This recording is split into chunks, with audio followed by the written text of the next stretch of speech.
J'ai appris cette astuce dans un restaurant. Maintenant, je fais seulement le blanc de poulet comme ça. Pour la recette d'aujourd'hui, je vais avoir besoin de 3 blancs de poulet et je vais faire une entaille au milieu de chacun de cette manière. Ensuite, les amis, je vais mettre un glaçon dans chaque entaille faite. Sais-tu déjà comment la recette d'aujourd'hui va se terminer? Après cela, je vais ajouter une cuillère à café de sel, aussi une demi-cuillère à café de poivre noir, une cuillère à café de paprika, une cuillère à café d'origan et 120 g de beurre coupé en cubes pour couvrir et cuire pendant 10 minutes. Après ce temps, je vais retourner la recette de l'autre côté. Et je vais assaisonner ce côté aussi. Et avant que j'oublie, dis-moi de quelle ville tu nous regardes pour que je puisse t'envoyer un câlin spécial.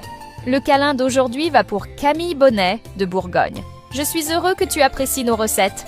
Ainsi, je vais réserver pour plus tard. Dans la même poêle, je vais mettre un oignon émincé, 3 gousses d'ail écrasées et 150 g de bacon en cubes pour très bien faire revenir tous les ingrédients. Je suis sûre que tu vas adorer faire cette recette chez toi. Maintenant, je vais ajouter 300 g de pommes de terre coupées et je vais très bien les cuire avec les autres ingrédients. Cette recette est incroyable, le résultat va te surprendre.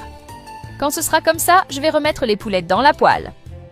Pendant ce temps, je vais mettre un quart de tasse de concentré de tomate dans un bol, 2 cuillères à soupe de miel et 2 cuillères à soupe de sauce shoyu pour très bien mélanger tous les ingrédients.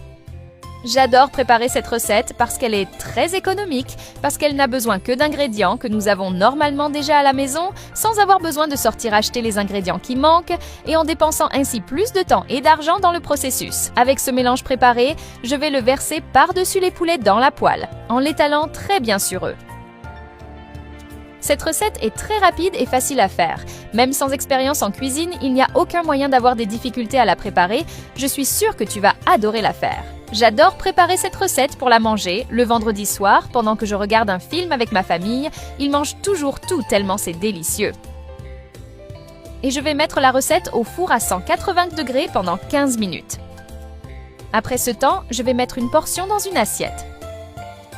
En plus de tout cela, cette recette est aussi beaucoup plus saine et délicieuse que les autres recettes similaires vendues dans les snacks traditionnels de la ville, et elle est aussi faite avec beaucoup plus d'amour et d'attention. Je suis sûre que tu as déjà l'eau à la bouche, rien qu'en voyant comment ça devient, ça va te surprendre. Ne reste pas seulement à en avoir envie et fais-la aujourd'hui même chez toi aussi. Puis envoie-moi comment elle est sortie, j'adorerais savoir que tu l'as faite et que tu l'as aimée aussi.